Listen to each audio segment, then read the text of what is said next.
Movie की starting में हम एवेलिन को देखते हैं। वो म्यूजियम में आई हुई थी और एक बड़े से स्टैचू के प्राइवेट पार्ट की फोटोज ले रही थी, जिससे गलत मैसेज ना जाए इसलिए एक लीफ के पत्ते से छुपा कर रखा था। वहीं एवेलिन सेफ्टी लाइन से अंदर आकर काफ़ी अलग अलग पोज से उसकी फ़ोटो लेती है। उसे ये सब करता हुआ दूर से एडम देख लेता है। वो उसे पास आकर कहता है कि उसे सेफ्टी लाइन से बाहर जाकर फ़ोटोज़ क्लिक करनी चाहिए, मगर एवेलिन साफ साफ मना कर देती है कि अगर वो नहीं गई तो तुम क्या करोगे। इस पर एडम कहता है कि देखो, तुम मेरा वीकेंड ख़राब कर रही हो। इसके बाद मुझे एक वीडियो शॉप में भी जॉब के लिए जाना है, सो प्लीज़ मेरी बात मान लो। वीडियो शॉप वाली बात सुनते ही एवेलिन कहती है कि तभी मैं सोचूं कि मैंने तुम्हें कहीं पर तो देखा है। तुमने इससे पहले वीडियो शॉप में एक रिकॉर्ड ढूंढने में मेरी मदद की थी। तुम तो अच्छे आदमी निकले, लेकिन इसके बावजूद भी मैं सेफ्टी लाइन से बाहर नहीं जाऊंगी। आगे वो कहती है कि मैं आर्ट की स्टूडेंट हूँ और फाइनल ईयर की थीसिस के लिए मुझे इन फ़ोटोज़ की ज़रूरत है। वो ये भी कहती है कि म्यूज़ियम वालों ने इसके प्राइवेट पार्ट को छुपाकर अच्छा नहीं किया, इसलिए आज वो यहाँ से उस लीफ के ऊपर एक बड़ा सा पेनस निकाल कर जाएगी, जिसके लिए वो अपने साथ पेंट भी लेकर आई है। ये सुनते ही एडम उसे समझाने की कोशिश करता है कि ये ऐसा नहीं कर सकती, क्योंकि ये म्यूज़ियम की प्रॉपर्टी है, और एवेलिन मान भी जाती है। एडम के बात करने के तरीके से हम समझ पाते हैं कि वो एवेलिन को देखकर उस पर लाइन मारने की कोशिश कर रहा है, और एवेलिन के माइंड में भी यही था कि एडम काफ़ी क्यूट लग रहा है। आगे एडम उससे बात करने के लिए उसका फ़ोन नंबर मांगता है, मगर उसके पास पेन और पेपर नहीं होते और ना ही एवेलिन के पास, इसलिए एवेलिन पेंट की मदद से एडम की जैकेट पर उसका नंबर लिखकर दे देती है, जिसके बाद एडम अपनी सेकंड जॉब के लिए वहाँ से निकल जाता है। वहाँ एडम की जाने के बाद एवेलिन जिस एटीट्यूड के साथ स्टैचू को देख रही थी, उससे हम समझ पाते हैं कि वो स्टैचू पर पेनिस बनाकर ही जाएगी। जिसके बाद अगले दिन हम एवेलिन और एडम को साथ देखते हैं। वो लोग जिस तरह से बात कर रहे थे उससे ऐसा लग रहा था कि मानो वो लोग एक दूसरे के प्यार में हैं। तभी एडम एवेलिन से पूछता है कि तुम मुझे क्यों लाइक करती हो, मैं तो दिखने में भी इतना खास नहीं हूँ। ये बात एवेलिन को कुछ खास पसंद नहीं आती, इसलिए वो नाराज़ होकर दूसरी तरफ चली जाती है। तो एडम उसे सॉरी कहने के लिए वहाँ पर आता है, और तब एवेलिन कहती है कि तुम्हें खुद पर इस तरह शक नहीं करना चाहिए, बस ये सोचो कि मैं तुमसे प्यार करती हूँ और तुम मुझसे, बाकी कुछ सोचने की ज़रूरत नहीं। तभी वहाँ पर फिलिप और जेनी आते हैं। दोनों की इंगेजमेंट हो चुकी है और जल्द ही शादी करने वाले हैं। यहाँ पर चारों शो देखने के लिए आए थे, जिसके बाद अगले सीन में हम चारों को फिलिप और जेनी के घर पर जाते देखते हैं। यहाँ पर हमें पता चलता है कि एडम और फिलिप बेस्ट फ्रेंड हैं और जेनी उनकी क्लासमेट है।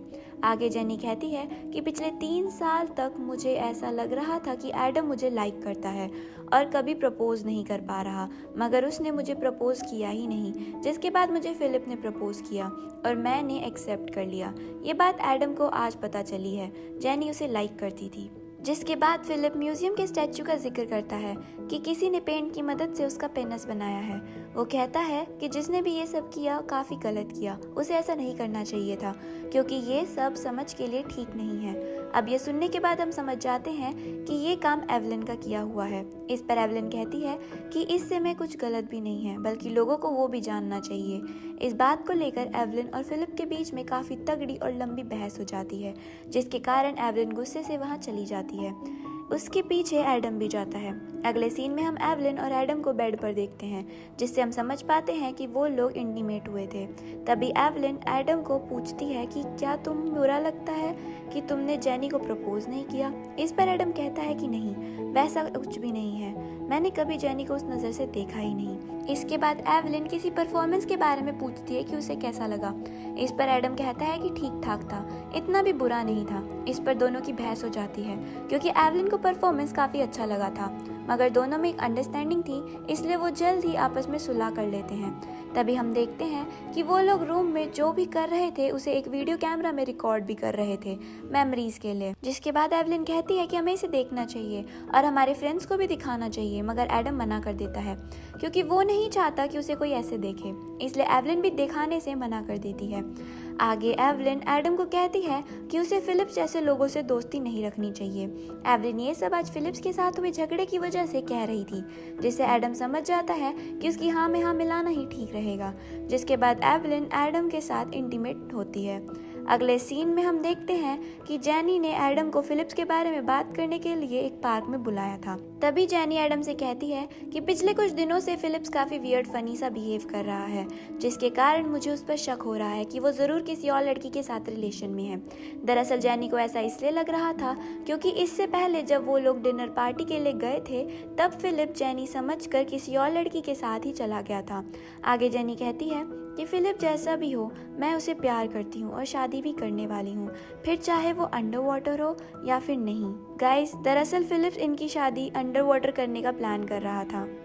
इसके बाद जेनी एडम से पूछती है कि अगर इसके बारे में उसे कुछ पता हो तो फिलिप्स किसी और लड़की के साथ रिलेशन में है या फिर नहीं तो उसे बता दे, मगर एडम कहता है कि उसे इसके बारे में कुछ भी नहीं पता और अगर कुछ पता भी चलता तो मैं ज़रूर बताऊंगा।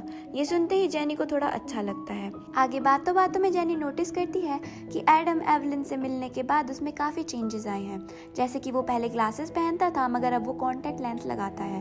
पहले वो अपने नेल्स काटता था मगर अब नहीं काटता और ये सिर्फ एवलिन की वजह से ही हुआ है। ये बात जेनी को माननी पड़ती है। आगे एडम एवलिन के उस रात वाली बात पे उसे बोलता है कि उसने फिलिप्स के साथ बहस वाली बात के लिए माफ़ी मांगी है। इस पर जेनी कहती है कि एवलिन ने सही किया, फिलिप्स को किसी ना किसी को तो सुनाना ही था, वो एवलिन ने कर दिया, इसमें कोई प्रॉब्लम नहीं है। वैसे भी वो ज़्यादा ही फालतू में बकवास करता है। जिसके बाद हम देखते हैं कि जिस तरह से जेनी एडम के साथ हंसकर बात कर रही थी उससे हमें अंदाज़ा लगता है कि वो एडम को लाइक करने लगी है, क्योंकि वो पहले से ही काफ़ी ज़्यादा हैंडसम दिख रहा है।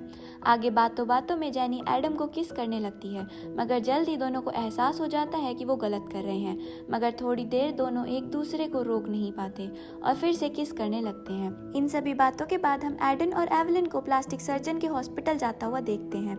दरअसल एवलिन चाहती है कि एडम अपनी नोज़ की प्लास्टिक सर्जरी करके थोड़ा और सुंदर करवा ले, लेकिन एडम सर्जरी करवाने से डर रहा था। तभी एवलिन उसे कहती है कि उसने भी अपनी नोज़ की सर्जरी करवाई है जब वो 16 साल की थी, तब उसके पेरेंट्स ने उसकी नोज़ की सर्जरी करवाई थी। जिसके बाद एडम एवलिन को दिखाता है कि उसने अपनी बॉडी पर एवलिन का नाम लिखवाया है, जिसे देख एवलिन काफ़ी खुश हो जाती है और एडम सर्जरी करने के लिए भी मान जाता है। अब ऑपरेशन से उसकी नोज़ पर पट्टी लगाई गई थी, जिसे देखकर फिलिप्स जो उसका बेस्ट फ्रेंड है वो पूछता है कि क्या हुआ। इस पर एडम उसे सच बताने की बजाय ये कहता है कि उसे दरवाजे से लग गई थी। ये सुनकर फिलिप्स हाँ तो कहता है, मगर उसे उस पर भरोसा नहीं था, क्योंकि पिछली बार जब वो एवलिन के साथ एक क्लास में मिला था तब उसने कहा था कि एडम ऑपरेशन से रिकवर हो रहा है। ये सुनने के बाद एडम उसे कहता है कि शायद वो किसी और चीज़ के बारे में बात कर रही होगी, क्योंकि इतनी छोटी सी चोट के लिए डॉक्टर उसका ऑपरेशन क्यों करेगा। इसके बाद फिलिप्स का मूड ऑफ लग रहा था। वो एडम से पूछने पर बताता है कि जेनी ने उसे बताया है कि एडम ने और उसने किस किया था। जेनी काफ़ी गिल्टी फील कर रही थी, इसलिए उसने फिलिप्स को बता दिया था, मगर फिलिप जानता था कि ये उसी की गलती का नतीजा है, क्योंकि वो रिसेंटली काफ़ी स्ट्रेंज बिहेव कर रहा था। इसलिए वो एडम को ज़्यादा कुछ नहीं कहता और वहाँ से चला जाता है। इसके बाद हम एवलिन और जेनी को कॉफ़ी शॉप में देखते हैं। जेनी वहाँ पर एडम की काफ़ी तारीफ कर रही थी और जब एडम वहाँ पर आता है तो वो शॉक था, क्योंकि एवलिन ने उसे इसके बारे में कुछ नहीं बताया था। जेनी एडम की नोज़ को देखकर फिर से उसकी तारीफ करने लगती है और ये बात एवलिन को कुछ खास पसंद नहीं आती। ये हम उसके फेस के एक्सप्रेशन से बता सकते हैं। आगे एवलिन उन दोनों से काफ़ी रूड होकर बात कर रही थी। एडम के पूछने पर वो बताती है कि फिलिप ने किस के बारे में उसे बता दिया है। ये सुनकर जेनी को लगता है कि वो उसकी और एडम की किस के बारे में बात कर रही है, इसलिए वो गुस्से में कंफ्यूज करते हुए बोलती है कि उन दोनों ने किस की है। तभी एवलिन बताती है कि वो उन दोनों के नहीं बल्कि उसके और एडम के किस के बारे में बात कर रही है। ये सुनते ही जेनी को काफ़ी बुरा लगता है और वो वहाँ से चली जाती है। उसके जाने के बाद एवलिन भी जाने वाली थी। तभी एडम कहता है कि उसे भरोसा दिलाने के लिए वो जो भी कहेगी वो करने के लिए तैयार है। तभी एवलिन कहती है कि उसे फिलिप्स और जेनी के साथ सारे रिश्ते तोड़ने होंगे, वो ना ही उनसे मिलेगा और ना ही बात करेगा। ये सुनते ही एडम थोड़ी देर के लिए सोच में पड़ जाता है, मगर फिर कहता है कि वो एवलिन के लिए कुछ भी कर सकता है और वो मान जाता है। मतलब कल की आई लड़की के लिए वो अपने 3 साल से भी ज़्यादा पुरानी दोस्ती को तोड़ने के लिए तैयार है। आगे हम एवलिन के शो का सीन देखते हैं जहाँ पर फिलिप्स भी आया हुआ था। उससे एडम को पता चलता है कि अब फिलिप और जेनी के साथ वो कोई रिश्ता नहीं रखने वाला। उनका उस दिन ही ब्रेकअप हो गया था जिस दिन जेनी, एवलिन और एडम एक साथ कॉफ़ी शॉप में मिले थे। तभी वहाँ पर जेनी भी आती है, लेकिन वो ना ही ठीक से एडम से बात कर रही थी और ना ही फिलिप्स के साथ। आगे शो शुरू होता है और एवलिन अपनी फाइनल थीसिस के बारे में काफ़ी कुछ बताती है जो हम ऑडियंस के सर के ऊपर से जाता हुआ देखते हैं। मगर मैं आपको शॉर्ट में समझाता हूँ कि सब्जेक्ट है कि किसी इंसान को कैसे पूरे तरीके से बदल सकते हैं, वो भी उसकी मर्जी से। एवलिन पहले कहती है कि एडम उसे कुछ दिनों पहले रिंग देकर प्रपोज किया था, जिसे वो वहाँ पर सबके सामने एक्सेप्ट करती है। आगे वो 2 फोटोज सभी लोगों को दिखाती है, जिसमें एक एडम की पहली वाली फोटो थी जिसमें वो लुक्स के मामले में काफ़ी अच्छा नहीं था, उसका कॉन्फिडेंस भी डाउन था। तो दूसरी फोटो अभी वाली है जो एडम काफ़ी स्ट्रॉन्ग, काफ़ी कॉन्फिडेंट और काफ़ी हैंडसम है। एडम ये सब देखकर काफ़ी हर्ट हुआ था। एवलिन ने उसके साथ प्यार का नाटक किया, उसे उसकी थीसिस का सब्जेक्ट बनाकर उसे यूज़ किया। ये बात जेनी और फिलिप को भी अच्छी नहीं लगती, इसलिए वो दोनों भी वहाँ से चले जाते हैं। वहीं शो ख़त्म होने के बाद एडम एवलिन से मिलने के लिए आता है। वो कहता है कि तुम जैसी हर्टलेस लड़की मैंने आज तक नहीं देखी। तुम्हारी थीसिस पूरी करने के लिए तुमने प्यार का खेल बनाया। इस पर एवलिन कहती है कि अगर तुम आज के शो पर नहीं आते तो तुम्हें कभी पता ही नहीं चलता कि मैंने क्या किया। तुम बस घर में मेरा वेट करते, मेरे साथ इंटीमेट होने के लिए। एवलिन उसे समझाने की कोशिश करती है कि उसने ये बस उसके लिए किया है। आगे एडम को एवलिन से पता चलता है कि एवलिन ने अभी तक उसे जो कुछ भी कहा, जैसे कि उसकी नोज सर्जरी, उसके साथ प्यार करना या फिर वीडियो स्टोर में उसके साथ मिलना, ये सब उसकी थीसिस का ही एक हिस्सा था, जिसे सुनकर बेचारे एडम का दिल चूर चूर हो जाता है। एडम कहता है कि जो रिंग उसने उसको दी थी वो उसकी ग्रैंडमदर की थी, उसे संभाल कर रखना। इस पर एल्विन हाँ में जवाब देती है। इससे अनहैप्पी एंडिंग के साथ हमारी मूवी यहीं ख़त्म हो जाती है। Thank you for watching, bye bye.